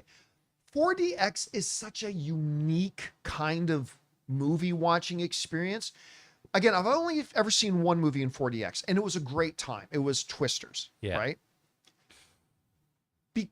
But it's also a movie experience that can take you right out of a movie. With Twisters, perfect kind of movie for it, right? Perfect kind of movies. They're riding over the fields in your chair. Like, it can bring it, and I do still want to see F1 in it. I still want to see F1 in 40X. But there's not a lot of movies that really lend itself to that. Someone said maybe like Back to the Future. I could see something maybe like that when they're time jumping. I can't even see Back to the Future in it. Yeah. There's not enough action going on in Back to the Future for that. So I'm not really sure. Anyway. All right. What's next? Ali says, hi, John. Love the show. Have you watched K-pop Demon Hunters? Nope. Don't care about K-pop Demon Hunters. It's done by Sony Animation. Same animation as Spider-Verse. No, again, I'm not crapping on anybody else who does watch it. I'm not even crapping on it because I haven't seen it to not like it. I just have zero interest in it, to be honest. So no. So nobody in the future bother sending in questions about K-pop Demon Hunter because all you're going to hear from me is, I'm not interested. So let's move on. By the way, somebody in the live chat mentioned a really good one that I would go to see in 4DX if they re-released it. Pirates of the Caribbean. Down Up Destiny wrote that in. Pirates of the Caribbean. That would be an interesting one to see in 4DX, actually. All right, what's next? Johnny Got Lost. Game Day. Game Day? Love it or hate it. Are you going to break your streak and submit a Rotten Tomatoes score for Superman, critics, and maybe audience score? Thanks for all you do. P.S. Does Thursday's show count towards weekend numbers? Yes. Yes. Yeah. I was mentioning on the show the other day that I am a registered Rotten Tomatoes critic. So when I do put up one, it counts towards the critic score. Thing is, I don't use it very much. Maybe like once, sometimes twice a year, I'll actually go over to Rotten Tomatoes and actually register my review on Rotten Tomatoes. I will probably do that for Superman. Because if I like it, I'm going to be so happy, I'm going to want to go share it. And if I dislike it, I'm going to be so angry, I just want to watch the world burn. So, yeah, either way, I'm probably going to go on to Rotten Tomatoes and register my review tonight. Yeah. All right, what's next? Brandon Salad says, hey, crew, happy Superman Day. Feels like it was yesterday we got the first look image of Corn Sweat in the battle damaged suit. Yeah. With the alien, like, blast behind him. Very eager to see more of what that scene's about. Here's the thing, Brand. I'll go one step further. It feels like yesterday that James Gunn was announced as the head of DC Films. Him and Safran. Peter Safran. I still remember sitting at my desk and talking about, oh my God, James Gunn has been named, and it was so excited about the choice. That feels just like yesterday. The first picture of him in the battle damaged suit with the monster in the background of the city feels like this morning. And yet here we are. Yeah. Guys, we're going to go see Superman tonight.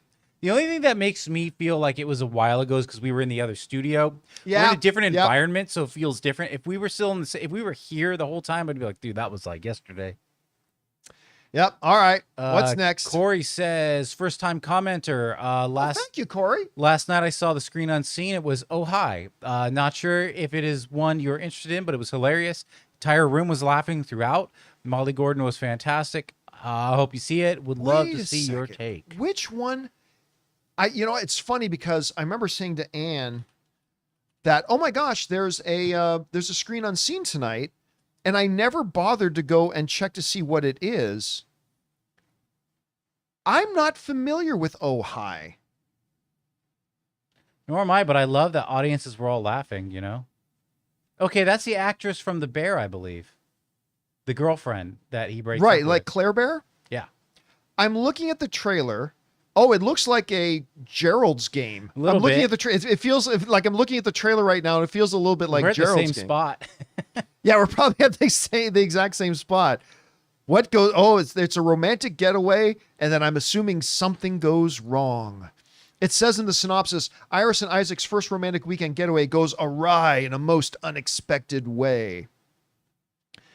I'm not even familiar with this film. It looks like it looks like maybe she's keeping him chained something. I don't really know. But Yeah. everyone was laughing. Oh, she keeps him chained up and starts going through his phone. That's a nightmare. That's a horror movie for a lot of guys. But everyone was laughing, so it must be like a comedy, a horror comedy or something. I don't know. yeah. All right. Well, thank you for letting us know, man. I'm going to keep this. Thanks for putting that on my radar. All right. What's next? Let's see. Oh, we just read that one. Ric Flair's Martini. Hey John, hope you enjoyed Dynamite. Are you planning to watch AEW Stadium show All In? And what do you think of all the discourse among wrestling fans about WWE trying to counter program with 3 events, only for 2 of them to be bad no sells? I have no idea what any of that means. Because you're not keeping up with WWE. No, I'm not. I only know what you mean by the first part. Because the other night, AEW was here in California, and they did a dual show. They did AEW Dynamite and AEW. Oh, what's the name of their other show? The AEW Dynamite was live, and then once the live show was done, they then recorded their second show, which is called AEW, and I think it starts with a C. If anybody in the live chat knows what it's called, Collision, that's what it's called, AEW Collision. So I actually got to watch both nights, and we were there. We got to go because my buddy Anne's friend Corey, you guys know Right. Corey, we've had her on the show, her boyfriend Nigel McGuinness is both a wrestler and the color commentator for AEW Collision. So we were there, and his friends in the friends and family. We had great seats. It was great.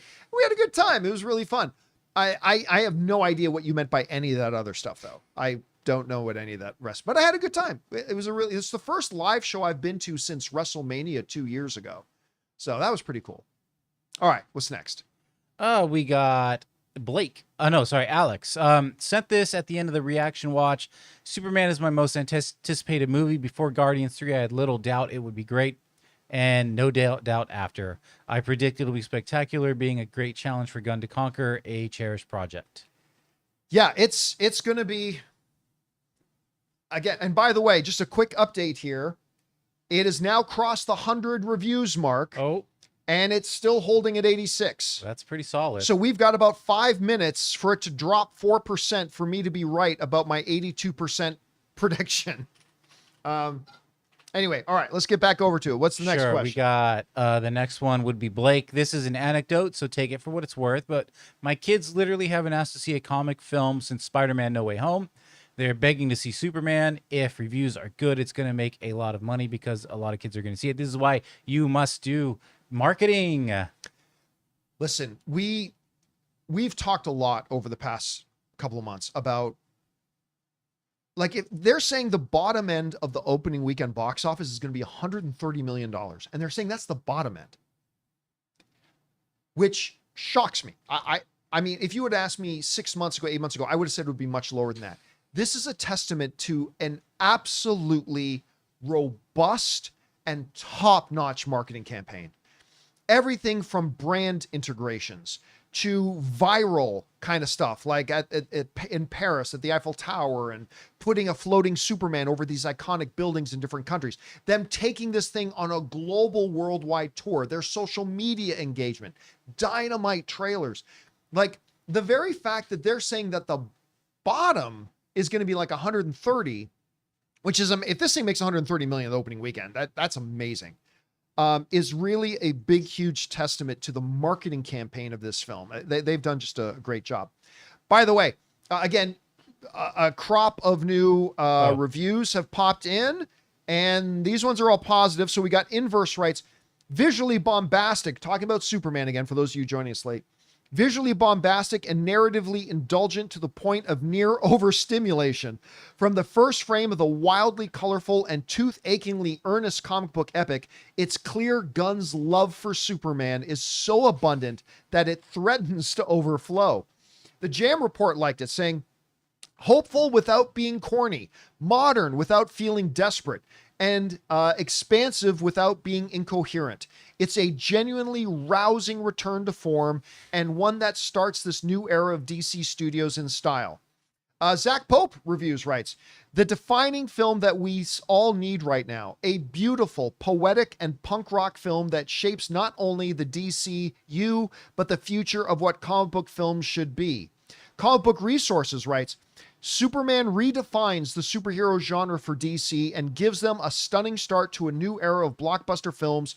Superman is one of the most comic booky movies in the genre, and that is a huge plus for the newest entry into the DC pantheon. Again, it's overtaken the 100 review mark, and it's still well above my 82% prediction, but we'll see how that goes. All right. We're already over time, but let's take a few more questions because we're pretty behind on the questions. Let's take a couple more. We got Josh Ward. Fun movie trivia. What is the only movie franchise where both the original film and follow-up sequel have a 100% critic score on Rotten Tomatoes? I'll send a hint tomorrow if needed. On a side note, thank you for the daily content. John Campea Show is appreciated. My only guess would be Toy Story. But I don't think Toy Story 1 has 100%. Boy, yeah. Godfather doesn't have 100%. No. Where the first one and the second one both have 100%? Well, the first has 100, so let me look up. What, Toy Story? Yeah. Oh, so maybe it is Toy Story. So I'm going to look at Toy Story 2. Because I know 2. Toy Story 2 has 100%. Yeah, you nailed it. It was Toy Story 1 Okay, and 2. so yeah. Because I knew Toy Story 2 had 100%. I thought Toy Story 1 was at like 98 or something like that. But okay, so there you go. It's absolutely is Toy Story. All right, what's next? Tyler Yates. I'm so excited for Superman. I really liked Man of Steel and loved Henry in the role. But I remember walking out feeling like I didn't enjoy it as much as I was hoping for.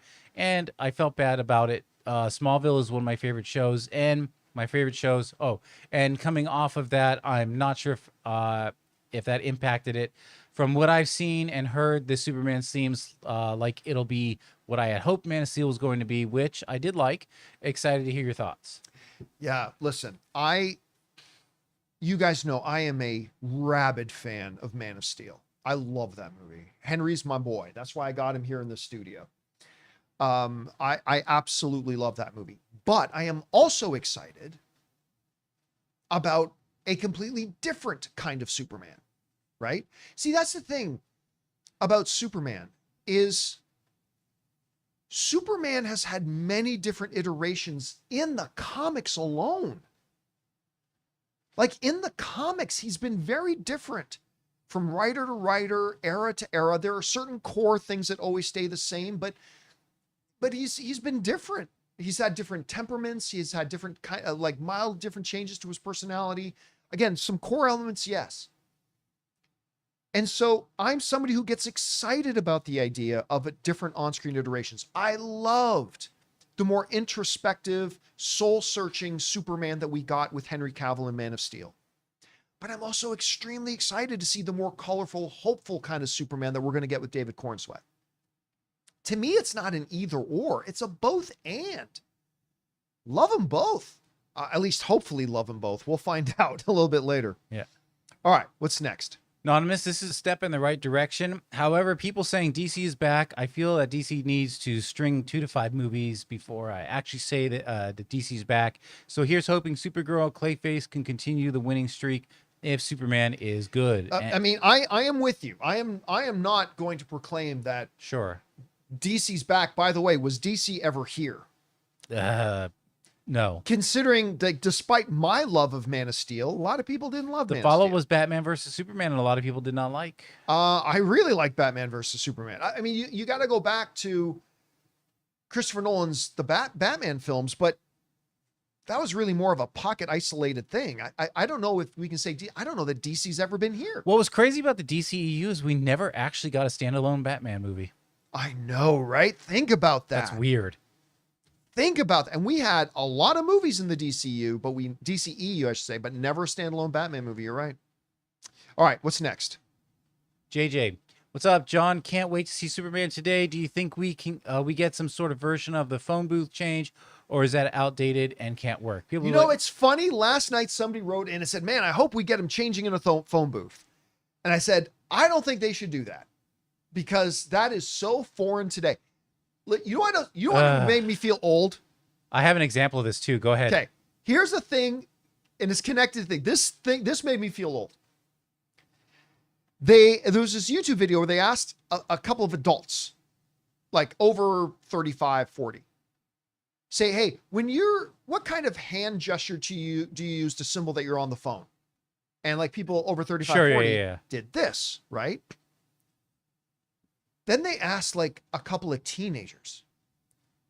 And you know what they did? They did this. Huh. To me, it's this, but that shape means nothing They'd be like, what are you, like, hanging loose? to today's generation. Phones But I wouldn't shaped like do- that don't mean anything. I still wouldn't do this. I would Phones do are this. this now. I would do this. But you're shaping the phone with your Oh, hand, yeah, if right? you had to shape the phone. And they were just do this. And it was like, oh my God. That's the same kind of thing that I think for phone booth. Like, there's an entire generation right now that's like, what the hell is a phone booth? I mean, maybe if you're a Doctor Who fan, but Yeah. other than that, so I don't know that they should actually do it. Yeah. It's kind of crazy. Like, younger generations trip out when they see like still like a phone booth that hasn't been taken down yet. You know what I mean? It doesn't Yeah. function. It's like, but what it's the still hell is there. that? Kevin Frazier. I probably got more colds having to call my mom on a phone booth than anything else. Because germs, guys. Kevin Fraser, wasn't expecting to be so invigorated by your reaction watch last night. You caused me to book 2 showings, and I'm taking a friend. Nice. Thanks for sharing the quick takes, and I hope you and your friends enjoy the screening. This excitement is what it's all about. Dude, listen, even when one of the things I love about being a movie fan is the excitement. Even when sometimes the movies don't end up being what I wanted them to be. Even when I walk out of the movie disappointed. You know, everybody knows how disappointed I walked out of The Rise of Skywalker. I mean, it's a terrible film. But do I regret my excitement leading up to it? No, it's fun. No. I had months of joy and excitement and anticipation and wondering and speculating and all that kind of stuff. Now, when it came game day, the movie, I mean, it just shit in my mouth. I mean, it's so bad. But no matter how bad the movie was, they can't take that away from me. They can't take away from me those months of true joy I had, even just looking forward to it. And for me, as a movie fan, that's part of the movie loving experience. And part of the reason why I love being a movie fan and why I do look, Rob will often say, and I'll say it too, is like, I want every movie to be good. There's never been a movie that's come out that I've been so pathetic that I go, I hope this movie's bad.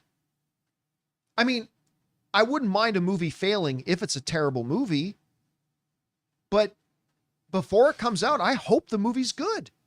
I hope we love the experience. I hope everybody who goes loves the experience. I hope it's good, always hopeful.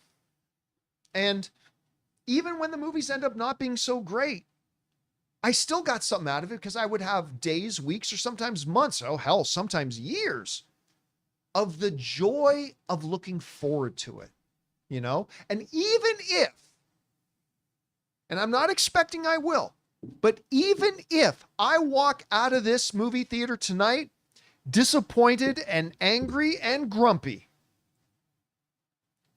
I'll still be grateful for the movie because it's given me like a year of a lot of fun and a lot of joy. Just looking forward to it. And so, we'll see how it goes. Yeah, Joker 2, ladies and gentlemen, Joker 2. Great example. I was so excited about Joker 2 and wah, wah. All right. I know we've got a lot more questions to get through, but we're out of time today. So let's just take one more question. Gavin, hey, John, I was supposed to see Superman this upcoming Saturday. Got a little FOMO and decided to check Amazon screening near me. And wouldn't you know it, they had a couple seats left. So me and my girlfriend will get to see it with the rest of you. Okay, true story to tell. True story to tell. Jonathan knows what I'm saying. So I was able to buy 6 tickets when the day they went on sale for the advanced Amazon screening. My buddy Ryan was supposed to come with us. You guys, he's the one in all my social media pictures who looks like everybody thinks it's Ben Affleck in my pictures. So Ryan was supposed to come, but then Ryan and a couple of our friends planned a Vegas weekend. Or not even a weekend. They planned to go to Vegas Sunday through Wednesday. So Anne was like, oh, now we got a spare ticket. So I was able to go, hey, Rob, why don't you come? So now Rob's got a ticket. Well, then last night, my buddy Ryan texts me. He goes, can't wait to see Superman tomorrow. And it didn't even click with me. You're not coming to Superman. It wasn't until this morning that I realized, wait a minute. What do you mean? And I call him, oh yeah, I'm coming back early for Superman. I'm like, dude, you didn't tell us you were coming back early for Superman. I gave your ticket away. And he was so bummed out, man.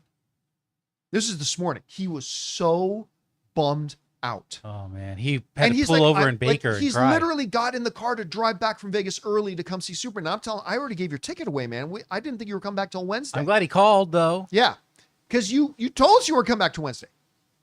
So then I'm like, I don't know, maybe Ray doesn't want to go. But Ray's like, oh no, because Ray hadn't confirmed that he wanted to go. So, but then I talked to Ray this morning. He's like, oh no, I want to go. I'm like, okay. So then as a last second thing, I go to Fandango and I go to the screening, and I kid you not, there was one single ticket.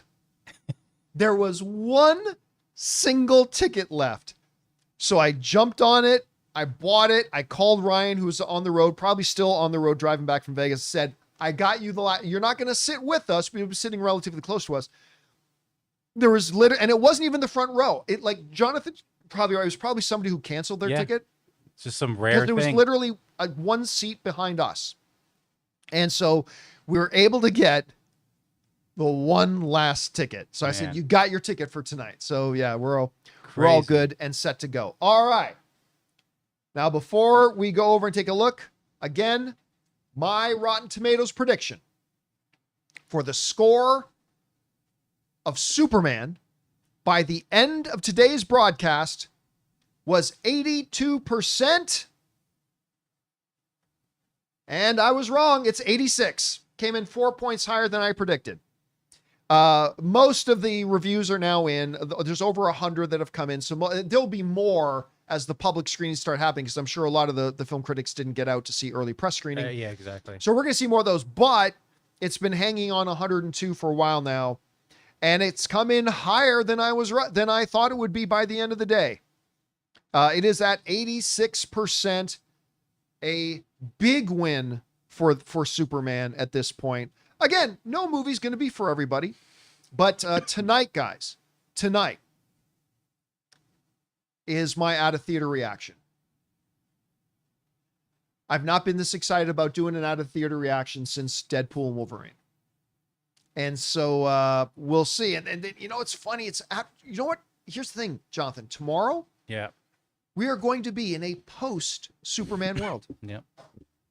A post Superman world. Some of us. And then, some of us. And then the countdown begins for Fantastic Four, which is going to be neat. But anyway, so guys, check back on the channel tonight for my out of the theater reaction of Superman. I'm either going to be really happy or really mad. Anyway, guys, that'll do it For today's installment of the John Campea Show, thank you so much for being here and making our little show part of your day. Big special thank you to all you guys who sent in the questions. And again, we didn't get caught up on all the questions because we had so many Superman reviews to check in on. But big thank you to all you guys who've sent in questions. Number one, because you gave us great fun things to talk about. But number two, you support this channel as you did it. And by the way, if there are any other questions, like if you had sent in a question we didn't get to yet, don't worry, we'll get all caught up tomorrow. We will get to your question tomorrow. We'll get all caught up on all the questions tomorrow. All right, again, big thank you to Robert Meyer Burnett, who will be coming with me to go see Superman later. Big thanks to our technical producer, Jonathan Voico. See you guys tomorrow. And of course, our biggest thanks to you guys. Thanks. You could be doing a lot of things here today, guys. Thanks so much for spending some of your time. And for those of you who might be new to our show, hey, we do this every day, Monday through Friday. Make sure you come by and join us for the John Campea Shows. We talk about our favorite things in the world, movies, movie news, TV, and all sorts of good stuff. That'll do it for me for now, guys. Thanks a lot for being here. And until next time, my friends, bye-bye.